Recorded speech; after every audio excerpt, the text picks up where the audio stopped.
Hi, this is Eric with Black Swan Odysseys, and today we're going to do a review of my motorcycle, a 2008 Kawasaki Concours. Stick around.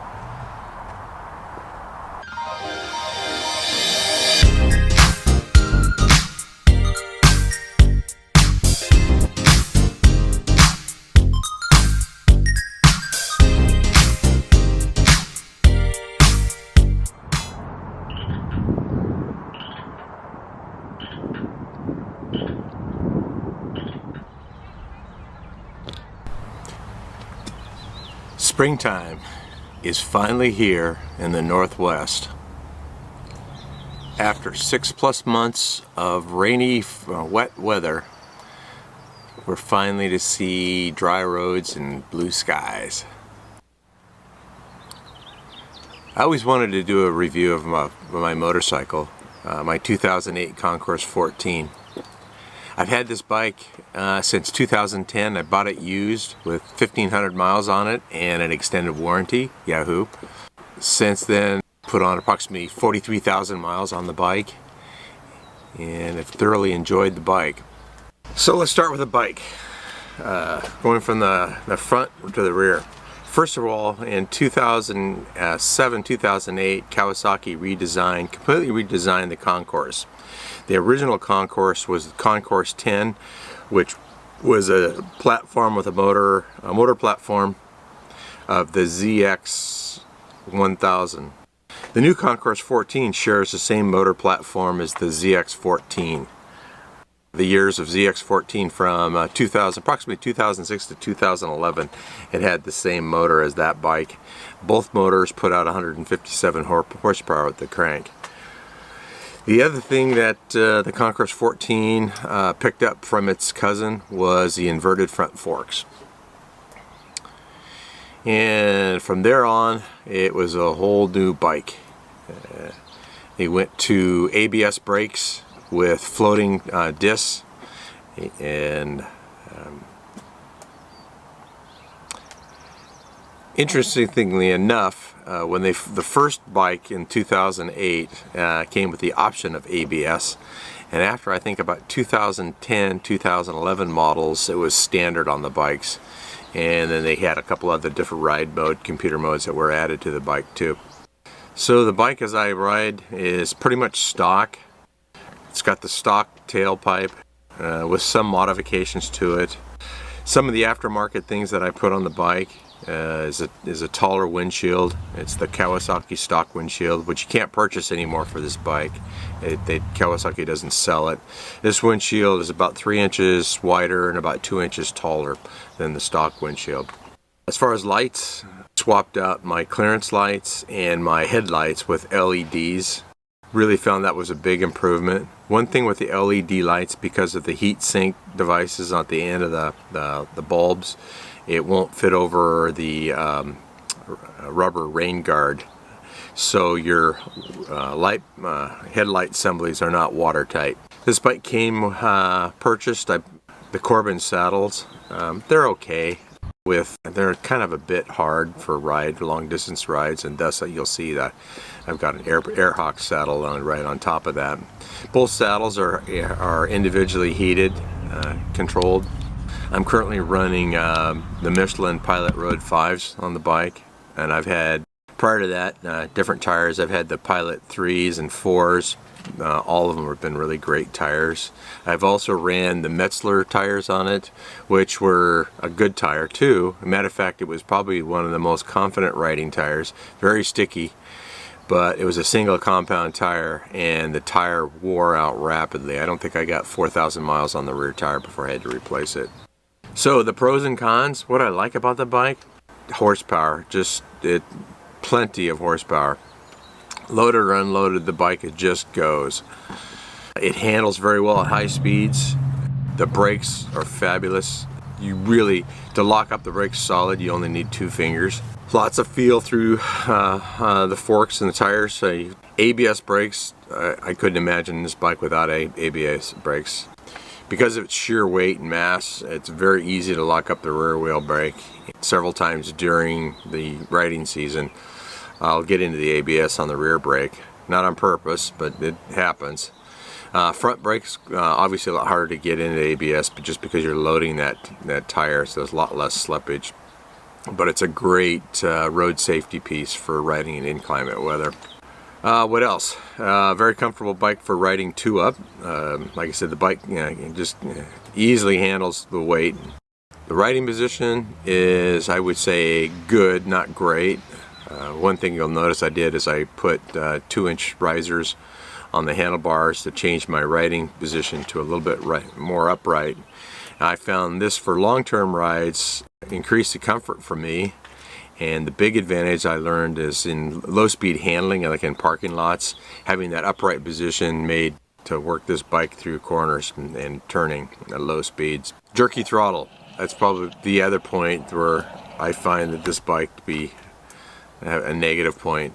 Is stock, it came with a very on-off throttle. It just has to do partly with the EPA standards that Kawasaki had to get by. The earlier versions of fuel injection systems and computer controls of this bike. I got the bike dyno tuned, and down in the info section I'll give you the name of the person that did it up here in the Northwest, a gentleman by the name of Nels. And that dyno tuning made a world of difference. Still a little bit jerky, but nothing like it was when it was stock. So I highly recommend that. Plus, getting your bike dyno tuned does two things. One, it's way cheaper than buying a Power Commander, which is about $400.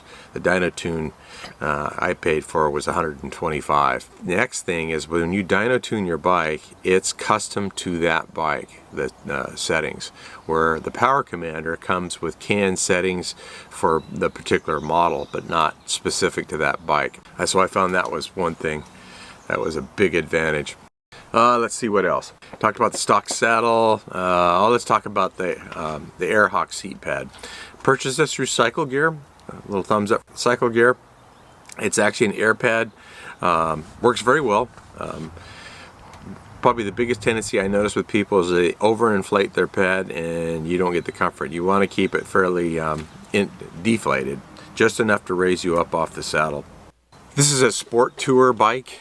What that means is it's made for touring long distance, but more in sport fashion. Because of its performance, it can be kind of mixed up with being a sport bike. It's not a sport bike. It's a heavy bike. It's close to 600 pounds. So a lot of people ride this really hard like a sport bike. It's not made for that, and it just doesn't handle like a sport bike. There's a lot of things you can't do with it. But with that being a sport touring, it's a dream on the open highways. It's probably its best setting is in big sweeper turns. Although I have taken this on tight switchbacks and done just fine with it. Mileage range, I've been getting about 150 miles on a tank of gas. I average 36 to 40 miles per gallon. If I really baby it, and depending on who I'm riding with, I can get up to 48 miles per gallon. But the average is about 36 to 38 miles per gallon on a typical ride. Let's discuss maintenance and dependability. So like I said, I've put about 40,000 miles on this bike since I've owned it, and I've had no major issues with it. There was one minor recall back in, I think, 2012. I can't even remember what that was. Oh, wait a second, I know what it was. It was the bracket for one of the saddlebags. It was a recall having to do with the bracket coming loose. Other than that, there's been no major issues. I've done maintenance on it.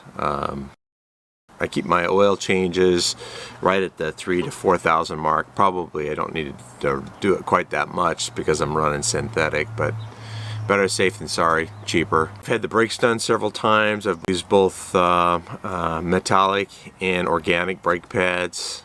And I started with organic just because I figured it would be less wear on the rotors.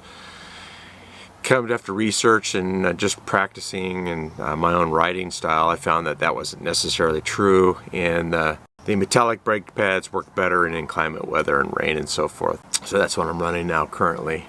Tires, the rear, I'm running the 190/55 stock, and this bike is 190/50. I noticed a slight difference in the way you handle it. It lifts up the rear end just slightly, so it seems like it turns a little quicker in the corners.